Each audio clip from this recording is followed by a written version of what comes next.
Phone क्यों नहीं उठा रही? तारिका प्लीज फोन उठाओ। डॉक्टर सालुंखे को फोन करता हूं।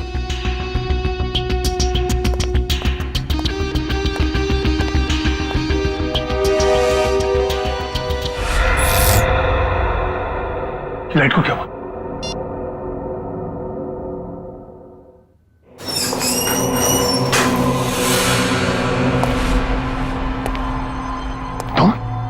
तुम यहाँ क्या कर रहे हो?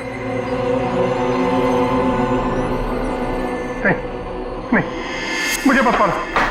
मैं किसी को तुम्हारे बारे में नहीं बताऊंगा। 4 घंटे हो गए, तारिका का कुछ पता नहीं चल रहा है।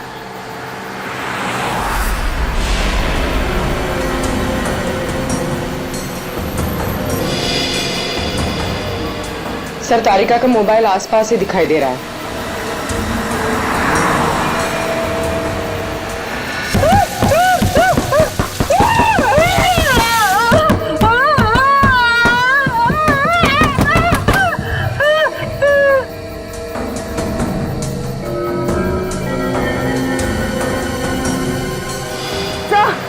एक मिनट तो डॉक्टर तारिका की गाड़ी पीछे।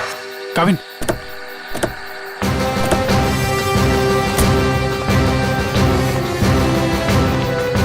तारिका, तारिका,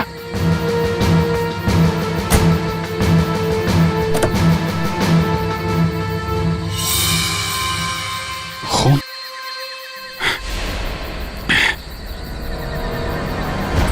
कुछ हुआ है, तारिका को खून है यहाँ पे। डॉक्टर जगन, डॉक्टर जगन, अरे कुछ देर पहले फोन किया था, अब अंधेरा है, गया कहाँ ये? देखो जरा, लाइट लगा।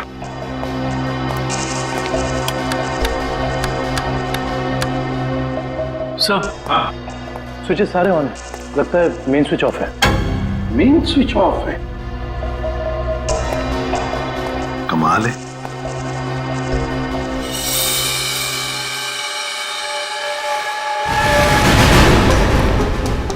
डॉक्टर जगन,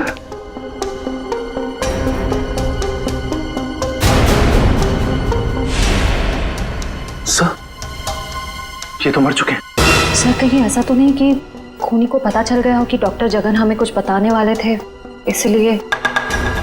कुछ समझ में नहीं आ रहा सर। पहले तारिका का गायब होना और अब जगन जी का खून।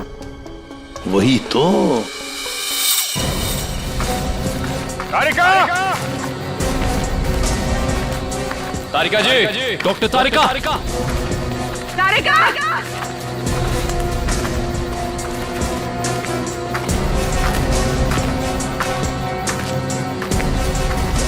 तारिका,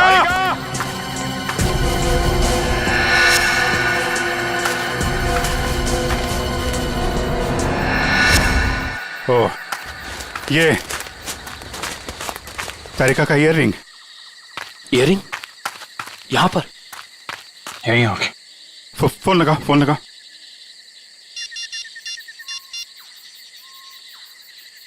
सर, घंटी जा रही है सर।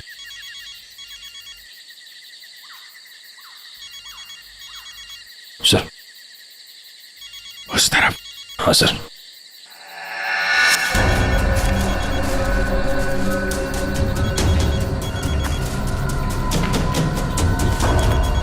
सर, घंटी की आवाज काफी धीमी आ रही है।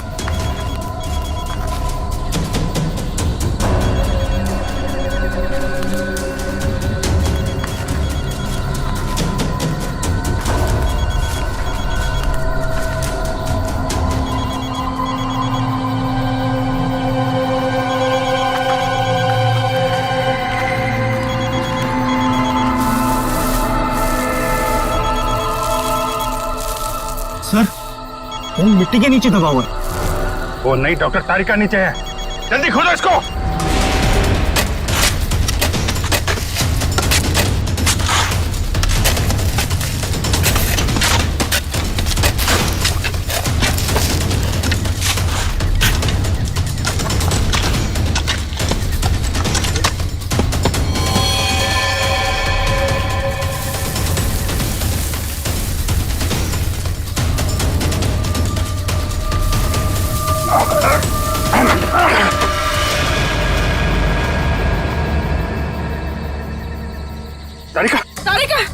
इसको खोल। तारिका! My God. तारिका!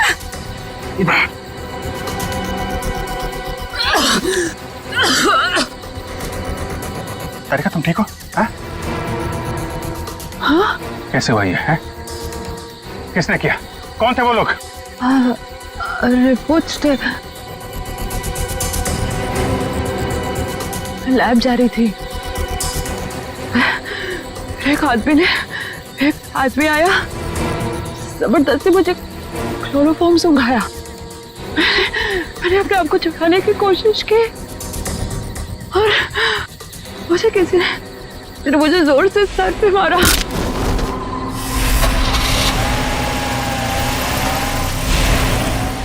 तो ये सब उन लोगों ने उस केस की रिपोर्ट्स के लिए किया है। इस केस ने हमें 3 दिन से उलझा रखा है। समंदर के अंदर बहता हुआ वो लकड़ी का टुकड़ा और उसके साथ वो आदमी की खोपड़ी। लगता है कोई बड़ी मछली फंसी है जाल में। खींच खींच! अरे ये तो कोई लकड़ी का टुकड़ा फंसा हुआ है जाल में। खींच! अरे जल्दी निकाल, नहीं तो जाल फट जाएगा। खींच!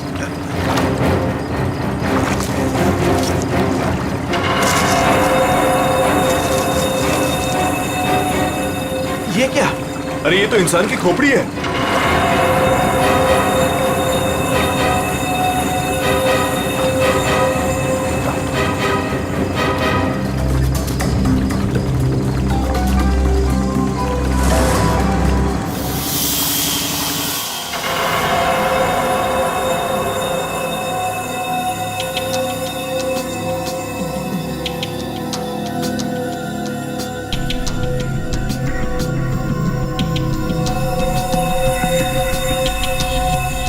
बस समुद्र में बहती हुई लकड़ी साधारण लकड़ियों से काफी अलग है, क्योंकि ये लकड़ी समुद्र के पानी में हजारों मील बहती हुई आई है, समुद्र के सारे जीवन को अपने आप में समेटे हुए। तो फिर साळुंखे, इस लकड़ी से हमें पता चल सकता है ना कि ये किस किस तरह के पानी में से बहकर आई और पानी की क्या खूबियां हैं। हाँ बॉस, इसीलिए मैंने प्रसिद्ध समुद्र विशेषज्ञ मरीन एक्सपर्ट डॉक्टर जगन को यहाँ पर बुलाया। वो इस खोपड़ी और इस लकड़ी की जांच करके हमें बताएंगे कि इस खोपड़ी और लकड़ी पर समुद्र के पानी का क्या क्या और कितना कितना असर हुआ है। तो यहाँ सर पे पीछे गोली मारी गई है इस आदमी को।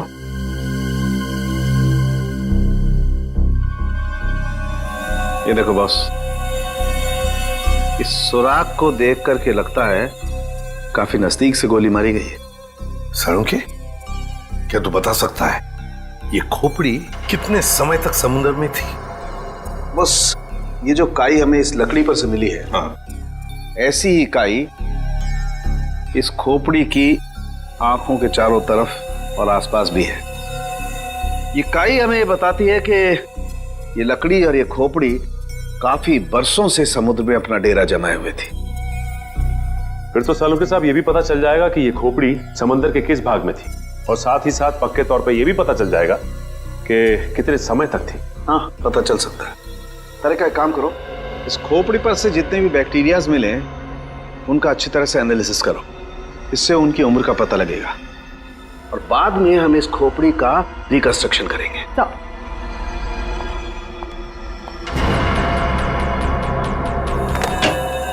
सॉरी डॉक्टर साळुंखे, थोड़ा लेट हो गया। अरे यार, एनीवे कोई बात नहीं। बस ये है वो समुद्र से बहती हुई लकड़ी जिसके बारे में मैंने आपको बताया था। Please check it.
वाह सर, लकड़ी में से तेल निकलने लगा। इसका मतलब ये है कि ये लकड़ी समुद्र के उस हिस्से में थी जहां बहुत सारा तेल बिखरा हुआ था, और उसी में से कुछ तेल इस लकड़ी ने सोख लिया। सर पानी में इतना तेल के लकड़ी ने सोख लिया, कैसे? कई बार ऐसा होता है ना कि कोई तेल से भरा हुआ जहाज अगर समुद्र में डूब जाए तो उस जगह समुद्र में तेल ही तेल हो जाएगा। शायद वैसा ही हुआ होगा। अब मैं ये लकड़ी जलाता हूँ। वो क्यों? दरअसल इस लकड़ी को जलाने से जो अलग अलग तरह की लपटें उठेंगी, उससे हमें समुद्र के अलग अलग हिस्सों में मिलने वाले रसायनों के बारे में पता चलेगा। हम उन रसायनों की फोटोग्राफ लैब को भेज देंगे। लैब हमें बताएगी कि ये लकड़ी कहां कहां से तैरती हुई यहां पहुंची, और अगर उन्हीं में से कोई रसायन खोपड़ी पर लगा हुआ मिला तो हमें यह भी पता चल जाएगा कि ये क्राइम कहां हुआ है।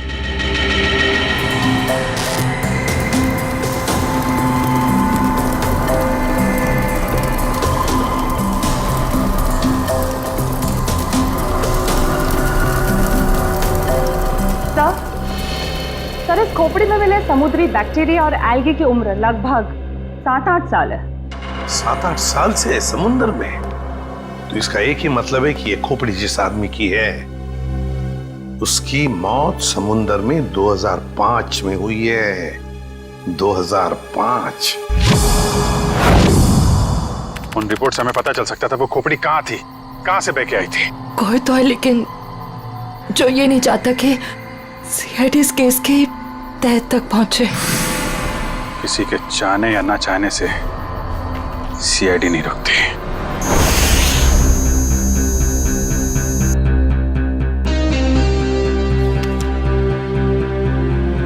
क्या पता चला सर इस रिपोर्ट में, जिसके लिए आपको ड्रग्स, डॉक्टर तारिका को जान से मारने की कोशिश और डॉक्टर जगन का खून हुआ? रिपोर्ट के मुताबिक वो खोपड़ी 35 से 40 साल के आदमी की है, और वो जो लकड़ी की लपटों के अलग अलग फोटोग्राफ्स हमने लैब में भेजे थे, उन लपटों का केमिकल कंपोजिशन अरब महासागर के पानी से मिलता है, लेकिन उन लपटों का केमिकल कंपोजिशन सबसे ज्यादा साओलिन समुद्र तल के पानी से मिलता है। इसका मतलब है साओलिन समुद्र तल से ऊपर उठकर ये खोपड़ी बहती हुई लकड़ी से उलझकर अरब सागर में पहुंची। बिल्कुल। सालुंखे ने कहा कि उस खोपड़ी के अंदर वाले हिस्से में उसे कुछ बैक्टीरिया मिली, किण्वन क्रिया करने वाली बैक्टीरिया, फर्मेंटेशन करने वाली बैक्टीरिया।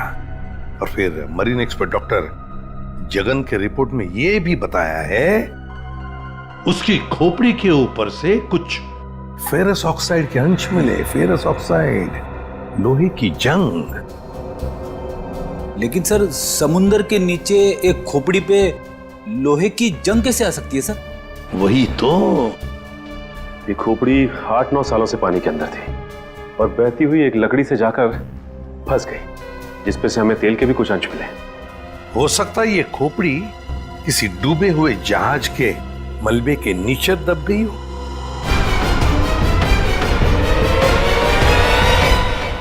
डूबा हुआ जहाज, पता लगाना पड़ेगा पिछले 7-8 सालों में उस समुद्री हिस्से में कोई जहाज डूबा था क्या। सर, ये है 1955 में सॉली बैकवाटर्स ऑफ अरेबियन सी में डूबी हुई शिप, जिसका नाम था मून बोट 15Y। ये शिप मुंबई में होने वाली एक विशाल प्रदर्शनी के लिए कुछ कीमती धरोहर, स्मारक, कुछ पुरानी पंडुलिपियां, स्क्रोल्स लेकर आ रही थी, और कुछ तकनीकी गड़बड़ी की वजह से डूब गई। जून 2005, करीबन 50 साल बाद हमारे सेंटर ने इस शिप की जांच का प्रोग्राम बनाया। फिर क्या हुआ? जांच सफल हुई? नहीं सर, क्योंकि उस जांच दल के चारों लोगों में से मेरे अलावा कोई वापस लौटा ही नहीं। क्या? नहीं लौटा मतलब ये कि तीनों गोताखोर आर्कियोलॉजिस्ट, मेहुल, अंतरा और रणवीर सर, उनमें से कोई भी पानी से बाहर ही नहीं आया। तो फिर उनका क्या हुआ? हमने उनको तलाशने की बहुत कोशिश की, पर तीनों का कुछ पता नहीं चला। सिर्फ मैं ही वापस आ पाई, शायद इसलिए क्योंकि मैं उनके साथ पानी में गई ही नहीं थी। तो उस वक्त आप कहाँ थी? मैं पानी के ऊपर बोट पे ही थी। एक मिनट, वैसे आप कौन है? सब, मैं डॉक्टर शिखा, मैं उस टीम की सबसे जूनियर मेंबर थी। काफी देर तक जब उनमें से कोई बाहर नहीं आया तो मैंने सेंटर इन्फॉर्म किया। यहाँ से एक रिसर्च टीम वहां पहुंची और शिप का जो भी सामान था उन्होंने निकाल लिया। काफी दिनों तक उन सब की खोज भी की पर उन सब का कुछ पता ही नहीं चला। ठीक है डॉक्टर नैना, इस जहाज पर का जो भी सामान आपके पास है, जो भी सामान, वो सब हम हमारे ब्यूरो ले जाना चाहते हैं जांच करने के लिए। जी सर, 1 सेकेंड। हेलो जोजो, ऑफिस में आओ जल्दी। जोजो कौन? सर इन्वेंट्री का इंचार्ज है। जो भी सामान हमारे पास आता है उसका रिकॉर्ड्स वो ही रखता है।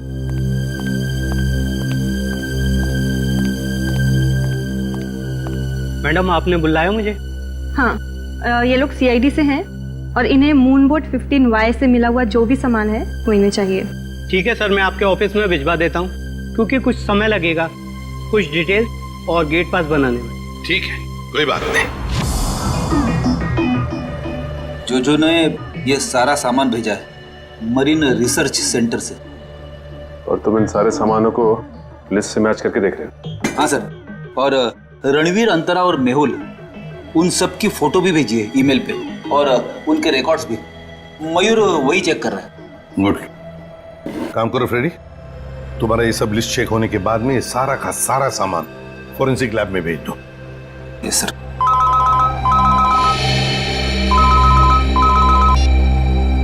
हाँ डॉक्टर तारिका, ओके ग्रेट, थैंक्स सर। उस खोपड़ी का रिकंस्ट्रक्शन हो गया है। डॉक्टर तारिका ने मेल भेजा है फेस इंप्रेशन का। गुड। सर देखो जरा वो चेहरा चेक करो। सर ये रही उस आदमी की शक्ल। मयूर, अब रणवीर, मेहुल और अंतरा, इन तीनों के चेहरे दिखा। सर ये रहे सर। सर खोपड़ी से जो चेहरा बनाया गया है वो मरीन से गायब हुए किसी भी आदमी से मैच नहीं कर रहा। हाँ, सचिन मिल तो नहीं रहा है, फिर भी एक खोपड़ी पर जो चेहरा बना है ना, उसे मयूर हमारे रिकॉर्ड्स के साथ मैच करके देखो।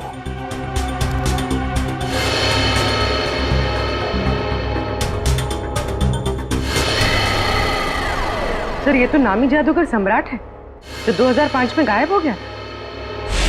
क्या सम्राट सर इस दुनिया में नहीं रहे? और हम ये जानते हैं कि आपके सम्राट सर की मौत 2005 में हो गई थी। 2005 जून से तो गायब हो गए थे वो। 2005 में आप लोग थे सम्राट के साथ? हमने तभी ज्वाइन किया था और हम उनके असिस्टेंट थे। ओके, तो उनके गायब होने से पहले की कोई खास बात आपको याद है? हाँ सर, उस वक्त वो ताले और जंजीर बना रहे थे जिसका हमारा जादू के शो में भी कोई काम नहीं था। मैं आपको उसकी फाइल दिखाता हूँ। राज, सम्राट सर की वो ताले वाली फाइल ले आना। ताले और जंजीर बना रहे थे? जी सर। हाँ सर, मैंने उनसे एक बार ये पूछा भी था कि ये क्या है। बोल रहे थे किसी खजाने की चाबी है जिससे वो बहुत जल्दी अमीर हो जाएंगे और उनके सारे कर्ज खत्म हो जाएंगे। सर ये देखिए फाइल।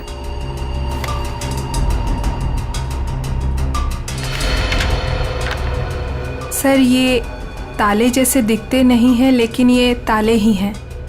सर 4 जून को वो अपने बनाए हुए ताले और जंजीर लेकर चले गए और हमसे कहा कि आज दौलत दरवाजे पर आ जाएगी।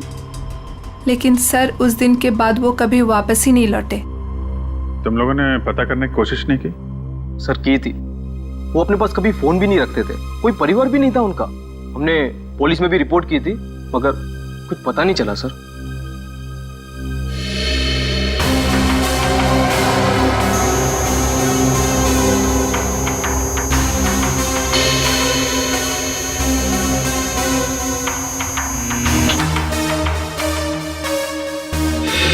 ठीक है, नेक्स्ट।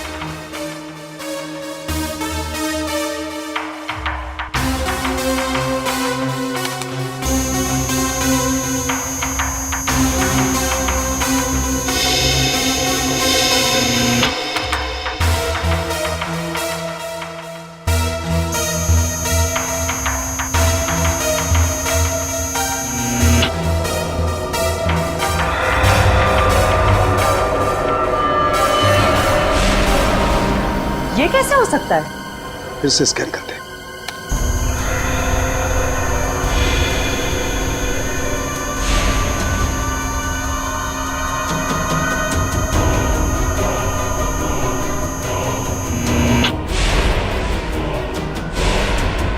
माय गॉड, ये क्या चक्कर है? हाँ डॉक्टर साहब, क्या हुआ? आपने अर्जेंटली बुलाया? दया, जहाज में से मिले हुए सभी आर्टिफैक्ट्स, ये सारे धरोहर का कार्बन डेटिंग कर लिया है। ये सभी की सभी चीजें 16वीं शताब्दी की हैं, सिर्फ एक चीज को छोड़कर। ये क्या बात कर रहे हैं? मून बोट में मिली तमाम चीजों में एक चीज 16वीं शताब्दी की नहीं है। नहीं सर, इसका मतलब वो चीज मून बोट की हो ही नहीं सकती? बिल्कुल नहीं हो सकती, और वो कोई धरोहर भी नहीं है। वो है एक छोटा सा हथियार, ये चाकू, जो 2002-2003 में बना है। सर 1955 में ये जहाज डूबी थी और उसमें 10-12 साल पुराना हथियार का मिलना, इसका मतलब है कि समंदर के अंदर पड़ी ये मून बोट में कुछ ना कुछ तो हुआ है। जब अंतरा, रणवीर और मेहुल गायब हुए थे 2005 में। और सर, सम्राट का भी वहां होना कोई इत्तेफाक तो नहीं हो सकता। सर, इसका मतलब सम्राट का कोई ना कोई संबंध तो जरूर है उस घटना से जिसमें रणवीर, मेहुल और अंतरा की जान गई उस पानी के अंदर। समंदर के गहराई में वहां जाना पड़ेगा जहां पे इस मून बोट का मलबा पड़ा है।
ये जो दोनों कंकाल आप लोगों को बाद में मिले हैं ना, इनमें से ये कंकाल मेहुल का है और ये अंतरा का है।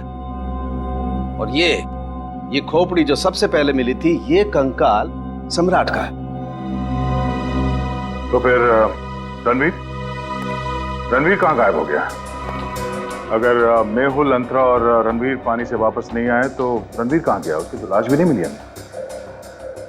सर कहीं ये सारा चक्कर रणवीर का तो नहीं हो सकता है काव्य। सर फिर सम्राट का क्या लेना देना इन तीनों से? यही तो पता लगाना है पूर्वी कि किसके कहने पे सम्राट वहां गया था, क्योंकि उसका बनाया हुआ लॉक मून बोट की कंपार्टमेंट में लगा हुआ था जो 2005 में बना था और उसके बाद से वो गायब था। सर फिर तो शिखा से दोबारा पूछताछ करनी पड़ेगी। वो अकेली वापस लौट कर आई थी, वो भी जिंदा। सबसे पहले हमें मून बोट प्रोजेक्ट की वीडियो चाहिए, वो भी मरीन सेंटर को जानकारी दिए बिना, वरना उस वीडियोस के साथ छेड़छाड़ हो सकती है। और ये टेप आज रात ही चाहिए।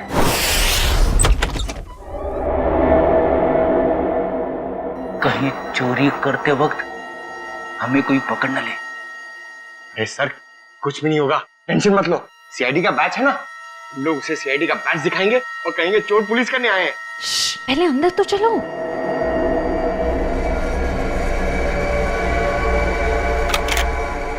सर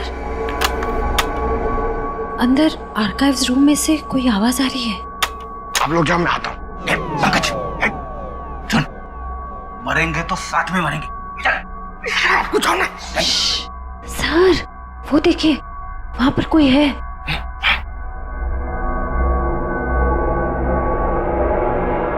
लाइट ऑफ, बंद कर टॉर्च।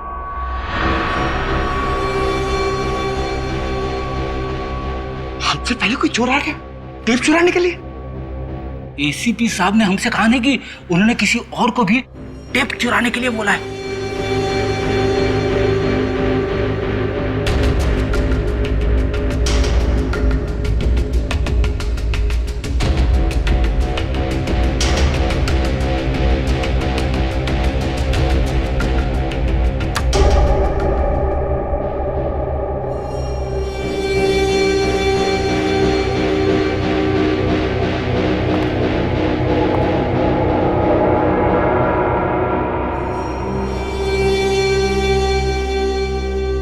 हाथ ऊपर।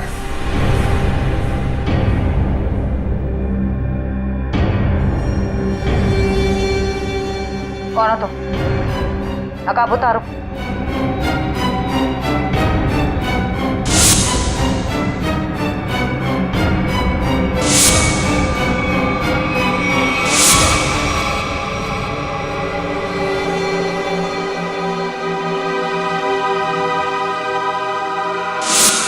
मैं डॉक्टर शिखा, मैं उस टीम की सबसे जूनियर मेंबर थी। शिखा तुम सब कौन हो?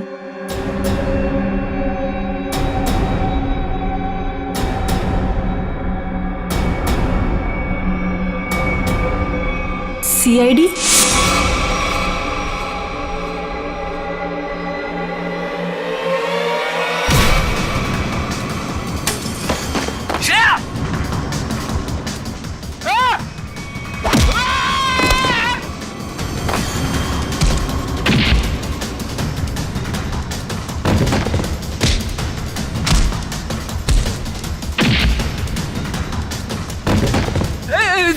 देखो मैं लड़कियों पे हाथ नहीं उठाता है?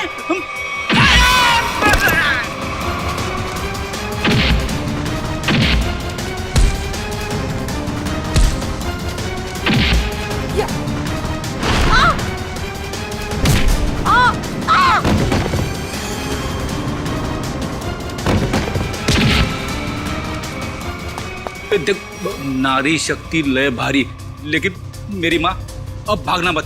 नहीं, हाँ, वो तो रुक जाओ। शिखा तुम इतनी रात के तुम यहाँ क्या कर रही हो? सब मैंने कुछ नहीं किया है, मुझे जाने दीजिए। सर ये झूठ बोल रही है, इसने कोई टेप्स चुराए हैं। टेप्स? कैसे टिप्स चुराए तुमने? सब मैं बेगुनाह हूँ। मैं बस ये नहीं चाहती थी कि वो मून बोट के टेप्स किसी और के हाथ लगे। क्या है उन टेप्स में? क्या है बताओ जल्दी। सर वो उस टेप में सर मैं अपना काम कर रही थी, तभी मैंने देखा कि एक बोट सामने से आई और उसमें कुछ लोग थे।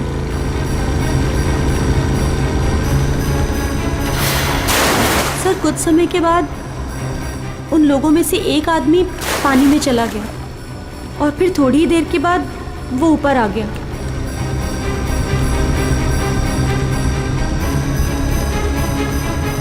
और सर जैसे ही वो ऊपर आया, एक आदमी ने उस पर गोली चलाई और वो मर गया।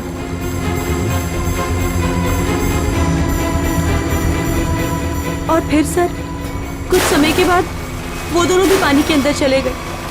मैं डर गई थी सर, मुझे लगा कि उस खूनी ने मुझे भी देख लिया है और वो मुझे भी मार देगा। मेरी बोट पे भी एक कैमरा था जिसमें सब कुछ रिकॉर्ड हो रहा था। उसी रिकॉर्डिंग के टेप्स लेने आई थी सर। सर इसका मतलब इसने सम्राट का खून होते देखा था, क्योंकि उसी के सर में गोली लगी थी। तुम ये टेप्स पहले भी तो चुरा सकती थी ना, फिर आज ही चोरी करने का क्यों सोचा तुमने? उस वक्त सभी को ये लगा कि ये एक हादसा है, ऐसे में वो टेप कौन देखता। मुझे क्या पता था कि इतने सालों बाद सीआईडी उस दबे हुए केस की फिर से छानबीन करेगी। बहुत बड़ी गलती की तुमने शिखा, जुर्म को छुपाने की। जुर्म छुपाना भी एक अपराध होता है, समझी? अब तो तुम्हें जेल में बैठना पड़ेगा जब तक कानून तुम्हारा फैसला नहीं करता।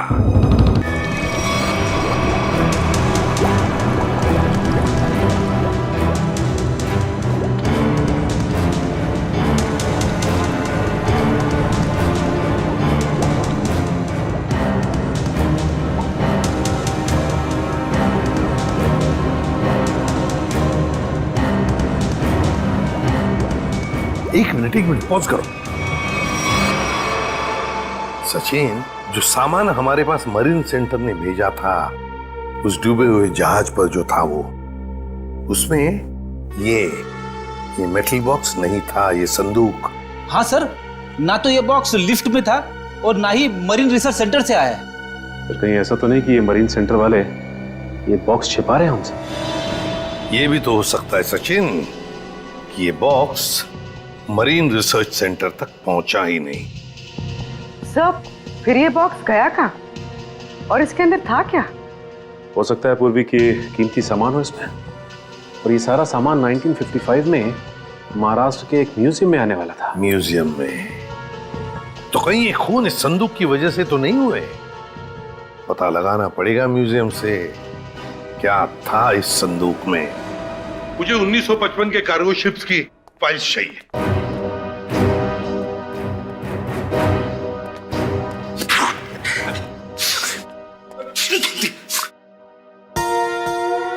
सर कितनी धूल है यहाँ पे। साफ सफाई करने की सख्त मनाही है।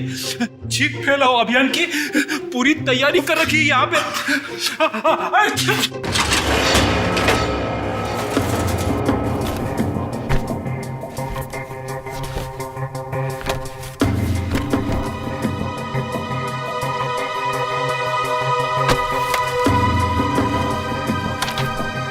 सर ये रही वो फाइल, कार्गो शिप वाली। ये देखिए।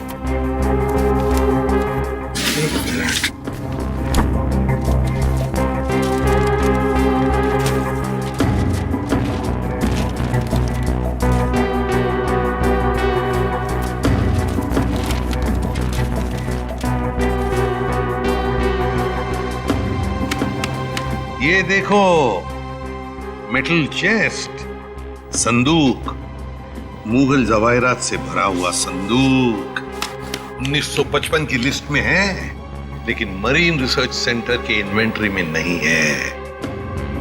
संदूक किसी ने पानी के अंदर से ही गायब कर दी। सर ये काम कौन कर सकता है? श्रेया, ये काम तो वही कर सकता है जो मरा नहीं।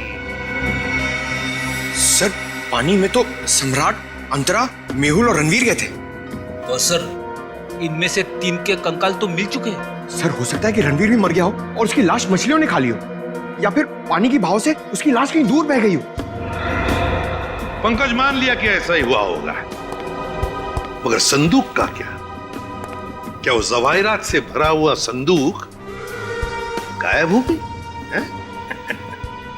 जरा सोचो, सम्राट, मेहुल, अंतरा, ये तीनों के तीनों उस जहाज में कैद थे। उनके कंकाल तो हमें मिल गए, मगर रणवीर का कुछ भी नहीं मिला। इतना सा निशान तक नहीं मिला रणवीर का। इसका मतलब है कुछ न कुछ तो करके रणवीर वहां से गायब हो गया उस संदूक के साथ। सब किया हुआ रणवीर का ही है। पर सर, अब तक तो सब ये समझते थे कि रणवीर मर चुका है। अगर वो जिंदा है भी तो हम उस तक पहुंचेंगे कैसे? और एक बात ये भी है सर कि रणवीर ने उस सोने को वैसे ही बेचने की गलती नहीं की होगी, वरना अब तक पकड़ा जाता। बिल्कुल। तो बस पता लगाना पड़ेगा 2005 के दरमियान ऐसे कितने जौहरी थे जो जवाहिरात, सोना चांदी गलाने का धंधा करते थे। ये रणवीर जरूर उन्हीं में से किसी एक के पास गया होगा।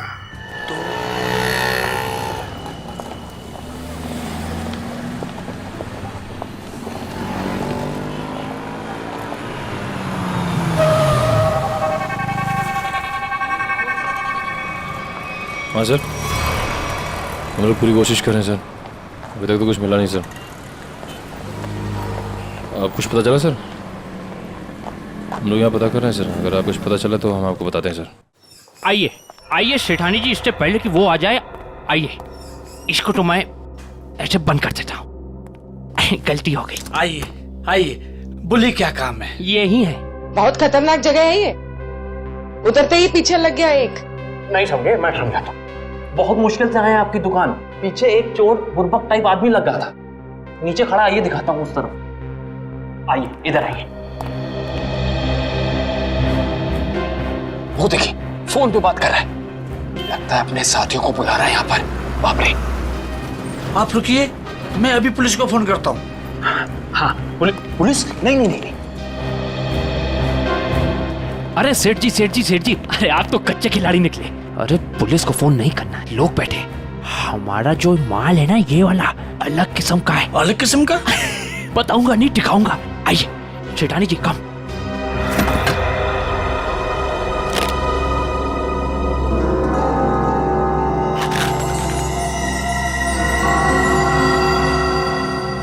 कैसा लगा? एकदम सही जगह पर आए आप।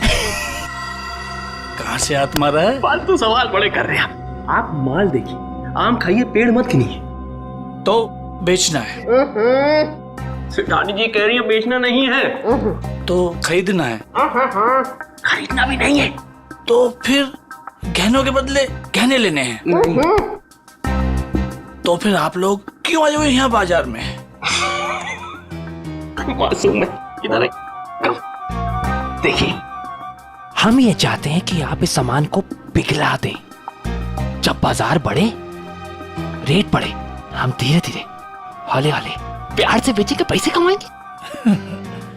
आपका काम हो जाएगा। लेकिन आपके काम के डबल रेट लगेंगे। अरे सेठ जी, डबल रेट क्यों? कोई बात नहीं, जो काम पहले किया ना। अरे कैसी बात करते हो? बहुत बार किया, और ये जो आप लेकर आए हैं, ये तो चिल्लर है। 2005 में तो हमने मुगल काल के बने हुए अरबों रुपए के गहने और कीमती धरोहर को गलाया था, और किसी को कानों कान खबर तक नहीं होने दी थी। पूरे 4 दिन तक चलता रहा था ये काम। आइए मेरे साथ, आइए।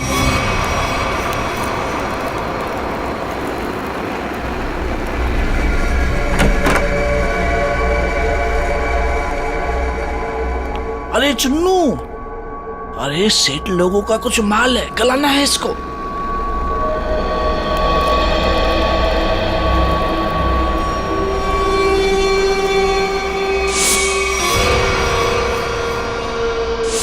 कितना माल है साहब?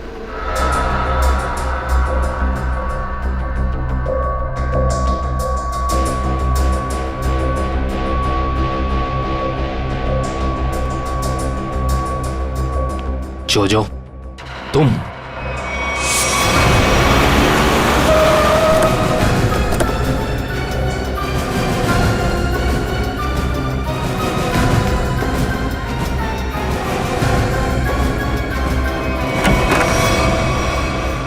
अरे आप कहीं जा रही हैं क्या? हम लोग तो चाय नाश्ते से लेकर डिनर तक का प्रोग्राम बना के आए थे। क्या बात है, आप वैसे क्यों देख रही? लगता आपने हम सीआईडी वालों को पहचाना नहीं। नैना जी, माफ करिए, आपके दोस्त जो हमारे साथ नहीं आए, लेकिन उन्होंने आपके यहाँ का पता दिया हमें। जोजो ने? पर क्यों?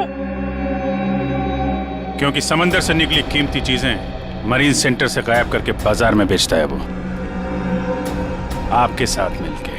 मेरे साथ? क्या मजाक कर रहे हैं आप लोग? देखिए मैडम, आपका सारा कच्चा चिट्ठा हमारे पास है।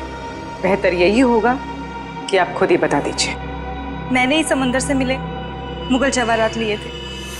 और कौन कौन मिला है तुम्हारे साथ इस काम में? कोई नहीं था सर। झूठ मत बोलो। 2005 में तुम मरीन सेंटर में थी ही नहीं, तो फिर मुगल जवाहरात तुम्हारे पास कैसे आए? मैंने कुछ लोगों को सेट किया था। उस टाइम मैं जूनियर विंग में थी। क्या बात है, आप समंदर में गई नहीं, सम्राट का खून आपने किया नहीं, तो फिर कौन है ये जो आपकी मदद कर रहा है? सर मेरे साथ थे कुछ लोग।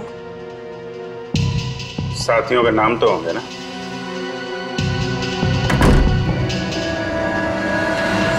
कौन है अंदर? सर अंदर कोई नहीं सर। सर मैं अकेली हूँ सर, किसे देख रहे हैं सर?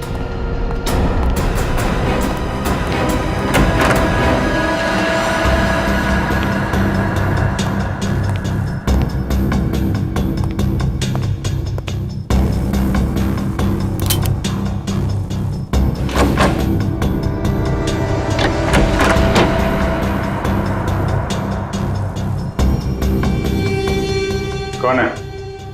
बाहर आ जाओ, बाहर आओ चुपचाप।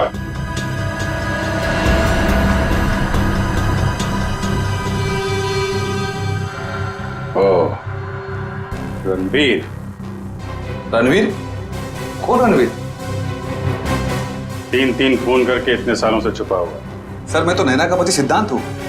नाम बदल सकते हो लेकिन चेहरा नहीं।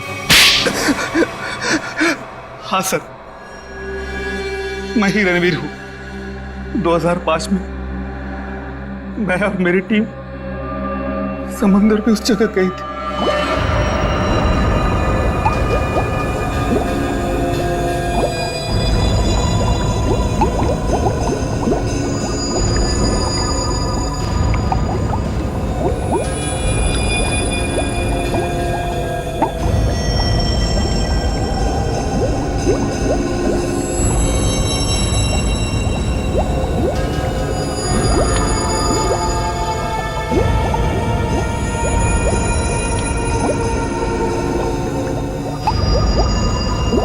उस चेस्ट के बारे में सिर्फ मैं जानता था और कोई नहीं, इसलिए मैंने सम्राट के साथ मिलकर एक प्लान बनाया। सम्राट ने मेहुल और अंतरा को मार दिया और उनकी लाश बोट में छुपा दी। उसके बाद सम्राट को मेरे 2 आदमियों ने गोली मार दी और सर मैं चेस्ट लेकर पानी के रास्ते बाहर आ गया। सच्चाई को सामने आने में देर लग सकती है, लेकिन सच्चाई कभी छुपती नहीं। सम्राट को उसके किए की सजा तुमने दे दी, लेकिन तुम्हें सजा दिलाने के लिए सम्राट की खोपड़ी खुद पानी के बाहर आई। तुम दोनों को तुम्हारे किए की सजा कानून जरूर देगा, शायद फांसी होगी।